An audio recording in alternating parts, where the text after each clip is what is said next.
Patience et précision. Voici deux des qualités requises pour gérer une greffe capillaire. Le mode opératoire est assez simple. Une première anesthésie locale est appliquée au niveau de la zone donneuse, à l'arrière de la tête pour le prélèvement des greffons.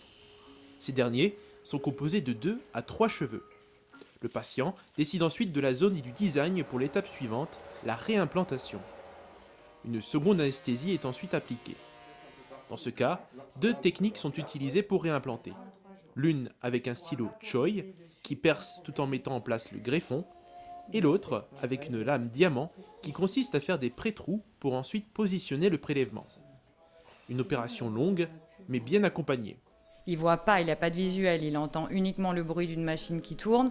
Ça peut être un peu stressant, donc on lui explique vraiment tout le procédé du passage de la bétadine à l'anesthésie, à tout. On lui explique vraiment tout pour le rassurer un maximum. Une pratique indolore, sans aucune suite opératoire, qui peut s'effectuer sans danger dans un bloc non stérile. Au moindre problème, le praticien est sur place, prêt à intervenir, ce qui n'est pas toujours le cas dans les pays étrangers. Des arguments qui séduisent de plus en plus de personnes en dissipant leurs craintes. C'est le cas de ce patient, que l'on appellera Tom. C'était un choix, hein. Simplement c'est un complexe que j'ai un peu depuis quelques années. Voilà.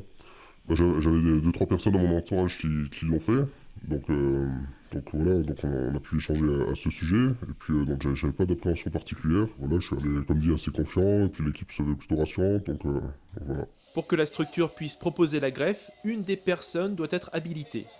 C'est le cas à Beach, à l'Institut Asclepios, où l'on pratique ce type d'intervention. Une des missions notamment des praticiens est d'informer et sensibiliser le public sur ces techniques, ainsi que de la suite des événements. Le cheveu, une fois implanté, naturellement va tomber dans les jours ou les semaines qui suivent l'implantation. Donc c'est quelque chose qu'on précise bien aux patients pour qu'il n'y ait pas de phénomène évidemment d'inquiétude. Et ensuite, à partir du bulbe, donc de la racine qui a été implantée, le cheveu va repousser. C'est un phénomène qui peut être assez long. C'est pour ça qu'on considère que le résultat d'une greffe peut être analysé à partir de 1 an post-greffe. Donc 1 an après la greffe, on peut juger de la qualité du résultat. Plus la personne est âgée, plus le cheveu est fragile. C'est pourquoi l'âge limite pour la greffe capillaire est de 70 ans.